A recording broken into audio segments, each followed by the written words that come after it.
जनता कांग्रेस जोगी के कार्यकर्ताओं ने विभिन्न बिंदुओं पर पारदर्शिता से कार्रवाई नहीं होने की सूरत में सोमवार को एसपी कार्यालय पहुंचकर मेन गेट के सामने नारेबाजी की। इधर प्रदर्शन के पूर्व ही मौके पर जवान तैनात थे। जवानों ने उन्हें अंदर जाने से रोक दिया। प्रदर्शन के दौरान सीएसपी से चर्चा करने के उपरांत ज्ञापन सौंपा गया। गौरतलब है कि शहर के 2 निजी चिकित्सालय की शिकायत होने के बाद कार्रवाई नहीं की गई। शराब दुकान में सुपरवाइजर की मनमानी करने पर सेल्समैन को हटा दिया गया, जबकि सुपरवाइजर कार्रवाई नहीं की गई। शहर के अधिकारी शराब दुकान में अधिकांश ब्रांड की शराब अवेलेबल नहीं है, पर जहां पर अवेलेबल ओवर रेट में बेचे जाने का आरोप लगा। शिकायतों के लगातार मामले सामने आते हैं, लेकिन उस पर कार्रवाई नहीं की जा रही।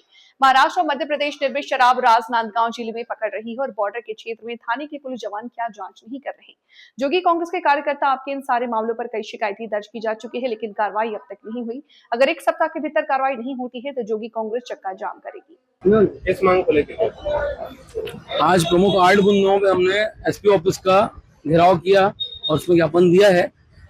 पहला पॉइंट मेरा ये था कि मैं आपको बिंदु के अनुसार बताना चाह रहा हूँ, एक एक बिंदु को, क्योंकि बहुत सारा है, 8 बिंदु है, इसलिए मैं शॉर्ट में बताऊंगा कि शुक्ला हॉस्पिटल के लिए, जो शुक्ला हॉस्पिटल में कुछ माह पूर्व एक लेडी द्रौपदी साहू की मृत्यु हो गई थी, जिसमें हंगामा हुआ था, लेकिन पुलिस भी पहुंची, स्वास्थ्य विभाग के लोग भी पहुंचे, लेकिन कार्रवाई वहां पे कुछ दिखाई नहीं दी।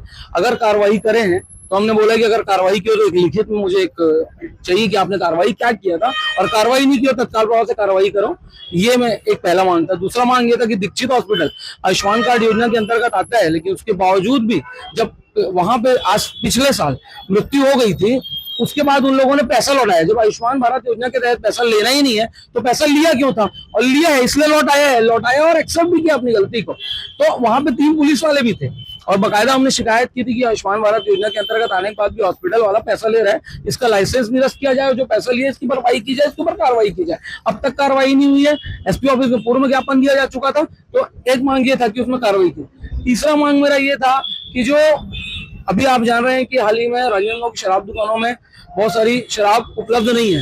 हालांकि ये बात अलग है कि जिस ब्रांड से उन लोग को ज्यादा कमीशन मिलता है आबकारी वाले को, उन लोग उस ब्रांड को अभी भी सेल कर रहे हैं, बाकी यहाँ पे अवेलेबल नहीं है। लेकिन जहां अवेलेबल करवा रहे हैं, जैसे नई दुकान खुली है घूंगा में, चिचोला में, ऐसे इन सब दुकानों को, शराब दुकानों को प्रमोट कर रहे हैं, तो यहाँ पे उन लोग माल बेच रहे हैं। तो जो माल जा रहा है, तो ये मतलब अभी के मौके का फायदा उठा के उन लोग ओवर रेटिंग करके बेच रहे हैं सामान को। वहां से शिकायत मिल रही है ग्रामीणों से, तो ओवर रेटिंग करके जो बेच रहे हैं उन सुपरवाइजरों के ऊपर और उन सेल्समैनों के ऊपर कार्रवाई की मांग की है। साथ ही अभी हाल ही में एक ओवर रेटिंग का वीडियो वायरल हुआ था, आप लोग की जानकारी में होगा, रेवाड़ी भट्टी से नयन करके वहां सुपरवाइजर है। तो वहां पे जब कलेक्टर साहब तक बात पहुंची तो उन्होंने कार्रवाई की, उसके लिए मैं उनको धन्यवाद ज्ञापित करता। लेकिन कार्रवाई उन्होंने छोटे कर्मचारी के ऊपर कर दी, सेल्समैन के ऊपर। जब सुपरवाइजर के अंडर में दुकान है तो सुपरवाइजर के ऊपर कार्रवाई होनी चाहिए, तो सुपरवाइजर के ऊपर कार्रवाई की मांग की है। अगला मेरा पॉइंट ये था कि एक प्रार्थी जैसा भी कोई भी आदमी थाना पहुंच रहा है, जैसे पुलिस तो वाहवाही लूट रही है सब तरफ, मीडिया में, यहाँ वहां सब जगह वो वाहवाही लूट रहे हैं कि हर काम हो रहा है, लेकिन धरातल में अगर अपना कार्यकर्ता बिठा दो एक थाने में तो वहां आपको रोज इतने परेशान, आप लोग ही अगर टीम बैठ जाए तो लोग इतने परेशान मिल जाएंगे।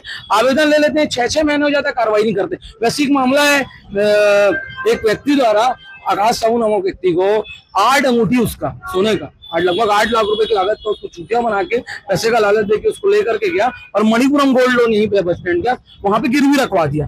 3 लाख रुपए की आवाज में 15 दिन में लौटाने की बात उसने की, 15 दिन में पैसा नहीं लौटाया और अगले बार उसके बिना जाके, मतलब जो मालिक है उसके बिना जाके और 2 लाख रुपए उठा लिया। तो बैंक की भी ऊपर जांच होनी चाहिए और साथ ही साथ जो व्यक्ति लिया उसके ऊपर एफआईआर हुई, एफआईआर नहीं हुई, आवेदन दिया, उसको बुलाया गया, वो उसके घर परिवार ने लिखित में 15 दिन का दिया कि हमने आपका पैसा लौटा देंगे करके।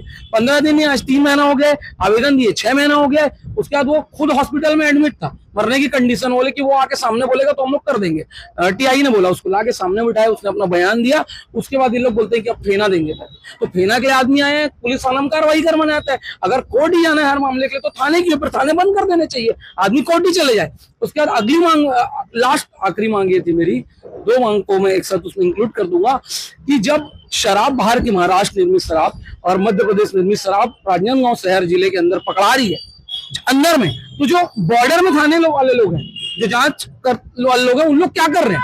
शराब अंदर कैसे आ जा रही है? मुझे उनके जांच में संदेह है, कहीं उन लोग को मिलेगा तो नहीं है, और नहीं है तो लोग साबित करे कार्रवाई करके। और आखिरी मांग ये थी कि जो डोंगरगढ़ में बेलगांव शराब भट्टी है, वहां का जो सुपरवाइजर है उसकी जो डिग्री है वो फर्जी है, ऐसा सूत्रों से खबर मिली है। कलेक्टर साहब को भी शिकायत की जा चुकी है, आज एसपी मैडम को भी शिकायत इस मामले में हम लोगों ने की है। कीरो साहब आए हुए थे, उन्हें आश्वस्त किया है कि कार्रवाई सब मामले होगी, डिग्री की जांच की जाए, और सिर्फ उसको हटाने से हम आश्वस्त नहीं होंगे, उसके द्वारा वो अपने पद में रहकर जो गलत तरीके से पैसा कमाएगा पूरे की भरपाई भी उसे करनी होगी, क्योंकि किसी भाजपा के नेता से संबंधित है वो, इसलिए उसके ऊपर कार्रवाई नहीं होती है। तो आज देखने को मिल जाएगा कार्रवाई होगी कि नहीं होगी, और अगर कार्रवाई नहीं होती है तो हम लोगों ने 7 दिन का अल्टीमेटम दिया है, उसके बाद एसपी ऑफिस के सामने चक्का जाम।